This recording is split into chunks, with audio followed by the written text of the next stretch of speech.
নমস্কাৰ ছাত্ৰ ছাত্ৰীসকল সুস্বপ্নাছ ক্লাছেছ ফৰ ক্লাছ 9লৈ তোমালোক সকলোকে মই সুস্বপ্নাই স্বাগতম জনাই আজি আমি পঢ়িবলৈ ওলাইছোঁ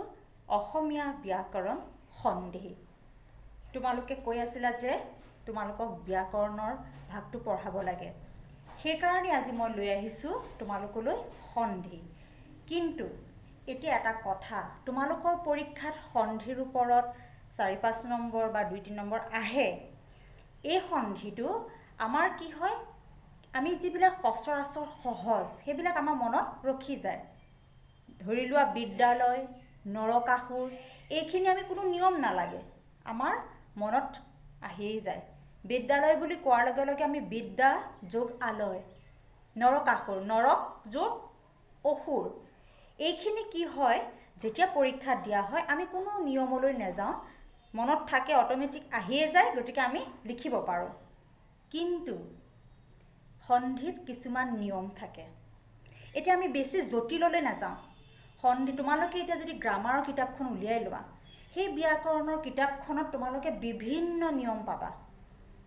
সন্ধিৰ উদ্দেশ্য কি, লালিত ভাষাৰ লালিত্য কিবা কিবি একদম তোমালোকৰ এক দীঘলকৈ নিয়ম আছে। অ যোগ অ, আ যোগ অ, এনেকৈ কিমান আছে। গতিকে তোমালোকে সেইখন পঢ়ি পেলাই বুজাটো অকণমান কঠিন, যদিও সহায় হয়। কিন্তু মই ভাবিছোঁ মই তোমালোকলৈ আজি একেবাৰে সহজ পদ্ধতিত সন্ধিনো কি, ইয়াকনো কেনেকৈ কিছুমান নিয়মৰ মাজেদি কৰিব পাৰি, অৰ্থাৎ আমি এটা যাদু শিকিম। কিহৰ যাদু? সন্ধিৰ। এতিয়া আহাচোন আমি যাদুটো কেনেকৈনো কৰিম। তোমালোকৰ কাৰণে একদম ইজি হৈ যাব, তোমালোকে ভয় নকৰিবা, তোমালোকৰ কাৰণে একেবাৰে সহজ হৈ যাব সন্ধিটো বুজাত। ইয়াত যিখিনি নিয়ম দিছে সেই নিয়মখিনিৰ মাজেৰে আমি যিখিনি খুব গুৰুত্বপূৰ্ণ সেইখিনি চুই যাম। তাৰ উপৰিও তোমালোকেতো অংক ফৰ্মুলাবিলাক মনত ৰাখা নে নাৰাখা? ৰাখিবই লাগিব, নহ'লে অংকটো কৰা সম্ভৱ নহয়। ধৰি ল'বা এইটো এটা অংক, অসমীয়াৰ অংক, বুজি পালানে? ইয়াৰ ফৰ্মুলাখিনি মনত ৰখাটো আৱশ্যক। যদিও কেতিয়াবা আমাৰ ঢেৰ থাকে মনত নাথাকে, তেনেকুৱাও হ'ব পাৰে। গতিকে মই সেইকাৰণে তোমালোকলৈ আজি এটা খণ্ডত, প্ৰথম খণ্ডটোত কেইটামান নিয়মৰ সৈতে কিছুমান সন্ধি লৈ আহিছোঁ। আহাচোন আমি চাওঁ সেয়ানো কেনেকুৱা। সন্ধি শব্দৰ অৰ্থ হৈছে মিলন বা লগ লগা বা জোৰা লগা। এতিয়া এটা আমি উদাহৰণ ল'লে বুজাত সহজ হৈ পৰিব। এতিয়া চাবা, আশা যোগ অতীত, এই দুটা মিলি কি হ'ল? আশাতীত। এতিয়া আমি যে ক'লোঁ সন্ধি শব্দৰ অৰ্থ হৈছে মিলন, গতিকে ইয়াত মিলন হওঁতে ইয়াত কোন দুটা শব্দ লাগিছে? আশা, আশা বুলি আমি যেতিয়া উচ্চাৰণ কৰিছোঁ তেতিয়া আমাৰ কি হৈছে? আশা, শা বুলি কওঁতে আ,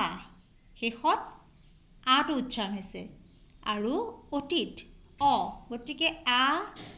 যোগ অ, দুইটা মিলি কি হ'ল? আ। আৰু এই আটো ক'ত আছে? এই আটো হ'ল এইটোত, আশাতীত, এই আশা এই কণতে জড়িত হৈ আছে। এতিয়া চাবা,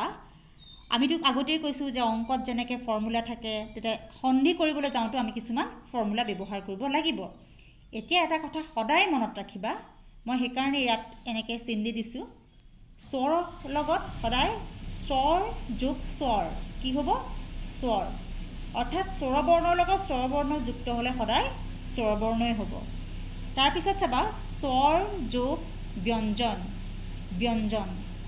ব্যঞ্জন যোগ স্বৰ ব্যঞ্জন,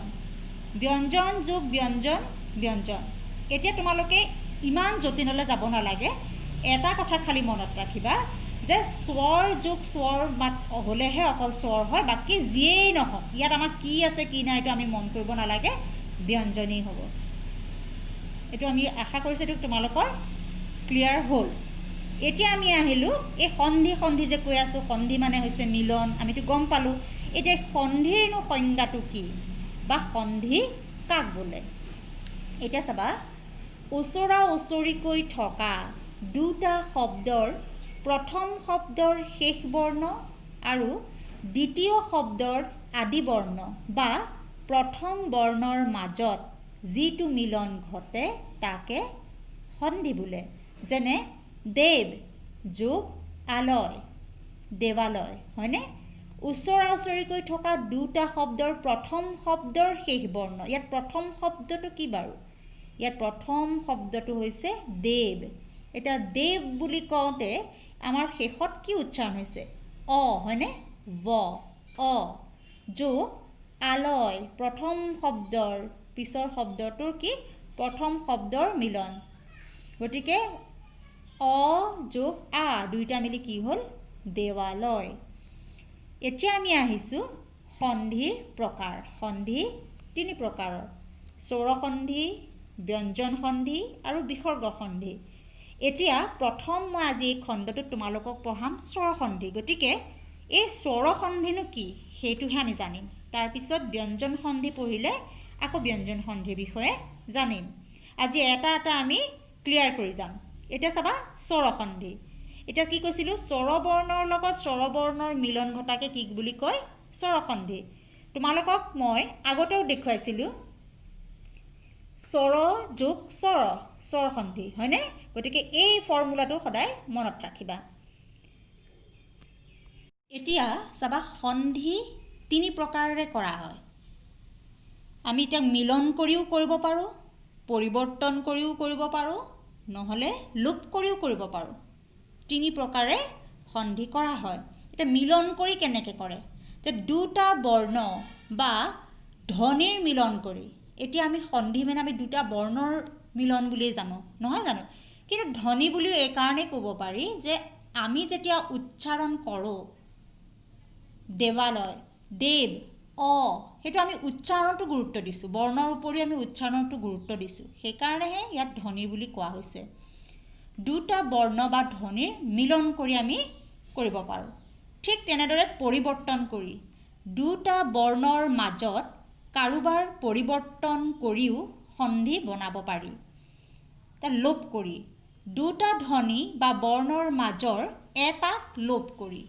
এই তিনি প্ৰকাৰেৰে আমি সন্ধি কৰিব পাৰোঁ এতিয়া চাবা মিলন কৰি আমি কেনেকৈ কৰিব পাৰোঁ এতিয়া ধৰি লোৱা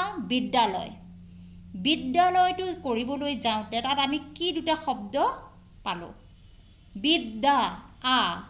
আৰু আলয় আ এই আ আৰু আ মিলি কি হ'ল আ গতিকে এইটো হ'ল বিদ্যালয় এইটো এতিয়া আমি যে এই দুটা শব্দক যোগ কৰিলোঁ ইয়াকে কোৱা হয় মিলন কৰা তাৰপিছত চাবা দিগন্ত দিক যোগ অন্ত এতিয়া ইয়াক কেনেকৈ পৰিৱৰ্তন কৰিম দিগন্তটোক আমি পৰিৱৰ্তন ইয়াত আছে দিগন্ত গ কিন্তু ইয়াত কি লিখিছোঁ আমি ক সেইটোৱেই হৈছে পৰিৱৰ্তন এতিয়া গৰ পৰিৱৰ্তন হৈ ইয়াত কি হৈছে ক এনেকৈও আমি সন্ধি কৰিব পাৰোঁ এতিয়া তোমালোকক অতি সহজত মই এটা ফৰ্মুলা ব্যৱহাৰ কৰি সন্ধি শিকাম তোমালোকে গুৰুত্ব দিবা আমি সকলোৱে স্বৰবৰ্ণ জানো অ আ হস্ৰই দীৰ্ঘই হয়নে নহয় এতিয়া চাবা তোমালোকে প্ৰথমতে এইখিনি ঢাকি দিয়া এই বস্তুখিনি তোমালোকৰ ধৰি লোৱা এইখিনি নাই ফাৰ্ষ্ট আমি অ আখিনি লিখি ল'লোঁ অ আখিনি লিখি ল'লে অ আ হস্ৰই দীৰ্ঘই হস্ৰৌ দীৰ্ঘৌ ৰি এ ঐ উ ঔ গতিকে এই গোটেইখিনি যেতিয়া আমি লিখি ল'লোঁ এতিয়া আমাৰ জনাত সহজ হ'ব এতিয়া চাবা আমি এটা যাদু কৰিম বুলি যে কৈছিলোঁ এতিয়া চাবা এতিয়া অৰ লগত আমি আকৌ লিখি দিলোঁ স্বৰবৰ্ণখন অ আ হস্ৰই দীৰ্ঘই হস্ৰৌ দীৰ্ঘৌ হয়নে এইখিনি বাদ দিয়া এই 6 নম্বৰলৈকে চোৱা এতিয়া চাবা এই অৰ লগত অ মিলিলে কি হ'ব আ হ'ব এতিয়া তোমালোকে যদি ব্যাকৰণ কিতাপখন চোৱা তোমালোকৰ কিন্তু মনত ৰাখিবলৈ টান অৰ লগত অ আ এনেকৈ কৰিলে মনত নাথাকে তোমালোকে সদায় স্বৰবৰ্ণখন মনত পেলাবা স্বৰবৰ্ণখনৰ লগত অৰ লগত আকৌ অয়ে যোগ দিবা আকৌ এইফালে এখন স্বৰবৰ্ণ লিখি ল'বা দীৰ্ঘলৈকে গতিকে তেতিয়া তোমালোকৰ বুজাত এইটো সহজ হ'ব অ যোগ অ আ ঠিক তেনেদৰে অ যোগ আ অৰ লগত যদি আকৌ আও যোগ হয় আয়ে হ'ব মুঠতে দুইটা যোগ কৰিলে আয়ে হয় সেইটো মনত ৰাখিলেই হ'ল 2 নম্বৰটো হ'ল আ যোগ আ যোগ অ আ গোটেই আমি এতিয়া কি বুজি পালোঁ 1 নম্বৰ আৰু 2 নম্বৰ যিয়েই যোগ নকৰা অৰ লগত আ কৰা অৰ লগত আ কৰা অৰ লগত অয়ে কৰা যিয়েই নকৰা আমি মুঠতে কি পাম আয়েই পাম গতিকে সেইটোত আমি কোনো ধৰণৰ আমাৰ কনফিউজ নহয় এতিয়া চাবা 3 নম্বৰটোত হৰ্ষইৰ লগত হৰ্ষই কৰিলে কি হয় দীৰ্ঘই হৰ্ষইৰ লগত দীৰ্ঘই কৰিলে দীৰ্ঘই দীৰ্ঘইৰ লগত হৰ্ষই কৰিলে দীৰ্ঘই তাৰপিছত চাবা দীৰ্ঘইৰ লগত দীৰ্ঘই যোগ কৰিলে দীৰ্ঘই এতিয়া আমি কি পালোঁ ইৰ লগত হৰ্ষইৰ লগত হৰ্ষইৰ লগত দীৰ্ঘই যিয়েই যোগ নকৰা আমি কি পাম উত্তৰটো দীৰ্ঘই এতিয়া প্ৰথম ফৰ্মুলাটোত আমি কি পালোঁ 1 আৰু 2 নম্বৰ ফৰ্মুলাটোৰ মতে আমি যিয়েই অৰ লগত যিয়েই যোগ নকৰোঁ অয়েই কৰোঁ আয়েই কৰোঁ আমি আয়েই পাম আনচাৰ আৰু 3 নম্বৰ আৰু 4 নম্বৰ ফৰ্মুলাটোৰ মতে আমি হৰ্ষইৰ লগত হৰ্ষইৰ লগত দীৰ্ঘই নহ'লে দীৰ্ঘইৰ লগত দীৰ্ঘই যিয়েই যোগ নকৰোঁ আমি কি পাম দীৰ্ঘই গতিকে মই আশা কৰিছোঁ তোমালোকে বুজি পাবা এতিয়া চাবা 5 নম্বৰটোত হৰ্ষৰ লগত হৰ্ষৌ কি হ'ল দীৰ্ঘৌ দীৰ্ঘৌৰ লগত দীৰ্ঘৌ এতিয়া আমাৰ কি হৈছে হৰ্ষৌৱে হওক বা দীৰ্ঘৌৱে হওক যিয়েই নহওক আমি কি পালোঁ দীৰ্ঘৌৱে পালোঁ গতিকে তোমালোকে সদায় এটা কথা মনত ৰাখিবা যে আ দীৰ্ঘই আৰু দীৰ্ঘৌ এইকেইটাই আমি ফল পাম ইয়াৰ লগত আমি যিয়েই যোগ নকৰোঁ সদায় এনেকৈ স্বৰবৰ্ণখন মনত পেলাবা দুইটা চাইডে স্বৰবৰ্ণখন দীৰ্ঘলৈকে লিখি ল'বা তেতিয়া তোমালোকৰ আপোনা আপুনি আনচাৰখিনি ওলাই আহিব তাৰপিছত চাবা আমি ৰিটো পিছত পঢ়িম 8 নম্বৰতে আছে এটো আমি কেতিয়া পাম অ যোগ ই নহ'লে অৰ লগত দীৰ্ঘই আৰ লগত হৰ্ষই আৰ লগত দীৰ্ঘই এই গোটেইকেইটা কৰিলে আমি কি পাম পাম এইকেইটা যোগ কৰি দিলে আমি এটো পাম ঠিক তেনেদৰে ঐ পাবলৈ আমি কি কৰিব লাগিব আৰ লগত অৰ লগত ঐ আৰ লগত ঐ এইকেইটা যোগ কৰিব লাগিব তাৰপিছত চাবা ঔ পাবলৈ আমি কি কৰিব লাগিব অ যোগ হৰ্ষৌ অ যোগ দীৰ্ঘৌ আ যোগ হৰ্ষৌ আ যোগ দীৰ্ঘৌ ইয়াৰ পিছত আমি আহিম উদাহৰণলৈ এতিয়া চাবা এই আমি যে ফৰ্মুলাখিনি পঢ়িলোঁ অৰ লগত অ যোগ কৰিলে আ হয় সেইটো উদাহৰণটো ল'লে তোমালোকৰ বুজিবলৈ সহজ হ'ব এতিয়া চাবা কৃষ্ণ যোগ অৰ্জুন কৃষ্ণাৰ্জুন মই তোমালোকৰ ইয়াত এনেদৰে দি দিয়াৰ অৰ্থ হ'ল এইটোত লাষ্টৰ শব্দটোত কি উচ্চাৰণ হৈছে অ আৰু ইয়াত প্ৰথম শব্দটোত কি উচ্চাৰণ হৈছে অ আমি কি পঢ়িছিলোঁ অ যোগ অ আ গতিকে ইয়াত কি হ'ব অ যোগ অ মিলি আ হৈছে গতিকে ইয়াত কি হ'ব কৃষ্ণাৰ্জুন এইকণতে আকাৰডাল যোগ হ'ল তাৰপিছৰ ফৰ্মুলাটো চাবা আ যোগ আ বিদ্যা যোগ আলয় আ যোগ আ গতিকে কি হ'ল বিদ্যালয় এইটো ইয়াত যোগ হ'ল হৰ্ষই যোগ হৰ্ষই ইয়াত কি হ'ল দীৰ্ঘই ইয়াত চাবা ৰবি যোগ ইন্দ্ৰ ৰবি ইয়াত হৰ্ষইকাৰ আছে হয়নে নহয় ইয়াত চাবা ইন্দ্ৰ হৰ্ষই গতিকে এই হৰ্ষই আৰু হৰ্ষই দুইটা লগ হৈ কি হ'ল দীৰ্ঘই এইটো দীৰ্ঘইটো কি ৰবীন্দ্ৰ বৰ দীৰ্ঘইকাৰ হয়নে ইয়াত কি আছিলে হৰ্ষইকাৰ আছিলে কিন্তু ইয়াত কি হ'ল দীৰ্ঘইকাৰ হ'ল তাৰপিছত চাবা দীৰ্ঘই যোগ দীৰ্ঘইয়ে হ'ব আমি কি পঢ়িছিলোঁ ফৰ্মুলাটো যিয়েই নহওক আমি কিন্তু দীৰ্ঘইয়ে পাম এতিয়া চাবা মহি দীৰ্ঘই আছে প্লাছ দীৰ্ঘই গতিকে কি হ'ল দীৰ্ঘই প্লাছ দীৰ্ঘই মহিষ হত দীৰ্ঘইকাৰ এটা দীৰ্ঘইকাৰেই হ'ব হৰ্ষৌ প্লাছ হৰ্ষৌ এটা কি হ'ব দীৰ্ঘৌ মৰু উদ্যান এটা কি হ'ব মৰু এইটোত ৰু হৰ্ষৌ হয়নে যোগ উদ্যান হৰ্ষৌ গতিকে হৰ্ষৌকাৰ আৰু হৰ্ষৌকাৰ দুইটা লগ হৈ কি হ'ল ইয়াত দীৰ্ঘৌ মৰুৰ দ্যান তাৰপিছত চাবা দীৰ্ঘৌ প্লাছ দীৰ্ঘৌ ইয়াতো দীৰ্ঘৌৱে হ'ব ভূ যোগ ঊৰ্ধ ভূৰ্ধ ইয়াত দীৰ্ঘৌকাৰ এইটো দীৰ্ঘৌকাৰ হৈ পেলাই ইয়াত কি হৈছে উঠি এইটো ভূৰ্ধ তাৰপিছত আমি আহিছিলোঁ এত কি আছিলে অ যোগ ই হয়নে গতিকে অ যোগ দীৰ্ঘ ই আ যোগ ই আ যোগ দীৰ্ঘ ই এইখিনি পাইছিলোঁ আমি এত গতিকে এতিয়া চাবা নৰ যোগ ইন্দ্ৰ নৰেন্দ্ৰ অ যোগ ই হ'লে কি হ'ব এইটো নৰেন্দ্ৰ পৰম যোগ ঈশ্বৰ অ যোগ দীৰ্ঘইকাৰ হয়নে গতিকে কি হ'ল পৰমেশ্বৰ আ যোগ হৰ্ষই যথা আ যোগ ইচ্ছা ই গতিকে আ যোগ ই হৈ পেলাই কি হ'ল যথেচ্ছা আ যোগ দীৰ্ঘই লংকা আ ঈশ্বৰ দীৰ্ঘই লংকেশ্বৰ ঐটোত আমি কি পাইছিলোঁ আ যোগ এ অ যোগ ঐ আ যোগ ঐ হয়নে এতিয়া চাবা আ যোগ এ তথা আ যোগ এৱচ এ গতিকে এই দুটা মিলি কি হ'ল তথৈ বচ অ যোগ ঐ মত অ যোগ ঐক্য ঐ অ যোগ ঐ মিলি কি হ'ল মতৈক্য আ যোগ ঐ মহা আ যোগ ঐৰাৱত ঐ আ যোগ ঐ মহৈৰাৱত তাৰপিছত আহিলোঁ ঔ অ যোগ ঔ অ যোগ ঔ আ যোগ ঔ এতিয়া চাবা জলৌকা জল অ যোগ ওকা ও কি আছিলে অ যোগ অ হয়নে ইয়াত অ যোগ অ গতিকে কি হ'ল জলৌকা অ যোগ ঔ বন যোগ ঔষধি বন অ ঔষধি ঔ অ যোগ ঔ আমি কি পালোঁ ফৰ্মুলাটো এইটো অ যোগ ঔ গতিকে এই দুটা মিলি কি হ'ল বনৌষধি আ যোগ ঔ মহা যোগ ঔষধ মহা আ ঔষধ ঔ আ যোগ ঔ মহৌষধ মৰমৰ ছাত্ৰ ছাত্ৰীসকল মই আশা কৰিছোঁ তোমালোকে বুজি পাইছা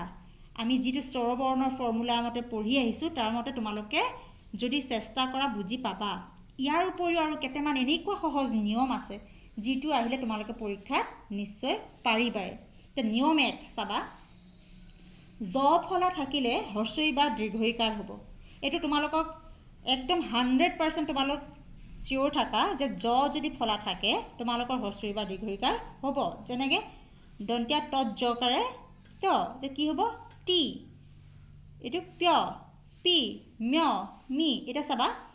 অত্যন্ত ইয়াত তৎ জকাৰ আছে হয়নে গতিকে এইটো কি হ'ব যদি তৎ জকাৰ থাকে আমি কি লিখিম টি লিখিম হয়নে নহয় জকাৰৰ ঠাইত আমি হ্ৰস্বইকাৰ দিব লাগিব গতিকে ইয়াত তৎ জকাৰ আছে অতি যোগ অন্ত প্ৰত্যেক প্ৰতি যোগ এক অত্যুক্তি অতি যোগ উক্তি নিয়ম 2 ব ফলা যদি থাকে তেতিয়া হ্ৰস্বও নহ'লে দীৰ্ঘকাৰ হ'ব এইটো সদায় মনত ৰাখিবা যেনেকৈ স্ব এইটো কি হ'ব তলত ব আছে হয়নে গতিকে কি হ'ব হ্ৰস্বও নহ'লে দীৰ্ঘকাৰ হত হুচৌকাৰ হৈ যাব ন নু ল লু গতিকে এতিয়া চাবা স্বল্প ইয়াত ব আছে হয়নে গতিকে এই স্বটোত কি আমি বহুৱাব লাগিব এই ফৰ্মুলাটোৰ মতে হু হয়নে হচৌকাৰ দিব লাগিব হু যোগ অল্প অন্বেষণ অনু যোগ এখন স্বাগত হু যোগ আগত অন্বয় অনু যোগ অয় গতিকে আমি সদায় এইটো মনত ৰাখিব লাগিব যে যদি ব থাকে তাৰ ঠাইত আমি হচৌকাৰ দিম হ'ব এতিয়া আমি আহিছোঁ নিয়ম 3 লৈ অয় থাকিলে আমি একাৰ দিম বুজি পাইছানে যিটো শব্দ এটা হয় কয় লয় এনেকৈ যদি থাকে আমি তাৰ ঠাইত কি লিখিম এই হয় বুলি যদি থাকে আমি লিখিম হে কয় কে লয় লে এতিয়া চাবা শয়ন ইয়াত কি আহিছে প্ৰথমটো হয় হয়নে অয় হয় গতিকে আমি ইয়াত হয় আহিলে আমি কি লিখিম হে গতিকে কি লিখিম এতিয়া হে যোগ অন নয়ন নয় নয় গতিকে কি হ'ব নে নে যোগ অন বয়ন বয় বে যোগ অন এতিয়া আমি আহিছোঁ নিয়ম 4 লৈ আই থাকিলে ঐকাৰ হ'ব যদি আই থাকে গতিকে চাবা এতিয়া গাই নাই পাই কিছুমান শব্দৰ আগত এয়া থাকে হয়নে তেতিয়া আমি কি লিখি দিম গৈ নৈ পৈ আমি একো ভাবিব নালাগে য'ত এই আই শব্দটো থাকিব গাই নাই পাই লাই যি নাথাকক লগে লগে আমি কি লিখি দিম ঐকাৰ দি দিম গৈ নৈ পৈ এটা উদাহৰণটো চাবা গায়ক হয়নে ইয়াত কি হৈছে গাই প্ৰথমটোত নাই গায়ক গাই গতিকে আমি কি আনিম গয় আহিব গয় প্লাছ অক নায়ক নাই গতিকে কি হ'ব নৈ নৈ যোগ অক গতিকে তোমালোকে এইটো মই ভাবিছোঁ সহজে বুজিব পাৰিবা এতিয়া আমি আহিছোঁ নিয়ম 5লৈ নিয়ম 5ত কি হ'ব অব থাকিলে আমি কি লিখিম ঔকাৰ দিম একো ভাবিবলগীয়া নাই যদি অব থাকে আমি লগে লগে তাত কি দি দিম ঔকাৰ এতিয়া চাবা লব হ'লে আমি কি দিব লাগে ঔকাৰ দিব লাগে লো পব পো কব কো এতিয়া এই লব হয়নে লো দিম এতিয়া চাবা পৱন পব গতিকে আমি ইয়াত কি দিম পো যোগ অন ভৱন ভৱ হয়নে গতিকে আমি কি দিব লাগিব এতিয়া ভো যোগ অন গৱেষণা বুলি কওঁতে তোমালোকে ভয় নাখাবা যে ইয়াত একাৰডাল আছে তোমালোকে এইটো চাব লাগিব যে ইয়াত গভ মেইন আমাৰ কথাটো কি আছিল মুখ্য কথাটো আছিল আমাৰ অব হ'ব লাগিব হয়নে গতিকে গৱেষণা কি হ'ব গো যোগ এখনা ইয়াত যিয়েই নাথাকক আমি সেই ফৰ্মুলাটো ইউজ কৰিব লাগিব গভ মানে অব এতিয়া নিয়ম 6লৈ আহা ৰকাৰৰ ঠাইত আমি কি দিম ৰিকাৰ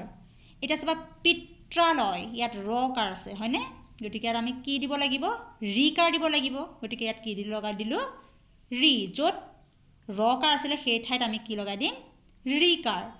গতিকে চাবা পিত্ৰালয় পিতৃ যোগ আলয় মাতৃ যোগ অনুমতি ধাতৃপদেশ ধাত্ৰী যোগ উপদেশ সকল আশা কৰিছোঁ আজি এই সন্ধি পাঠটিত তোমালোকে যথেষ্টখিনি শিকিব পাৰিলা আমি দ্বিতীয় খণ্ডটোত আৰু বিশদভাৱে আলোচনা কৰিম আজিলৈ ইমানেই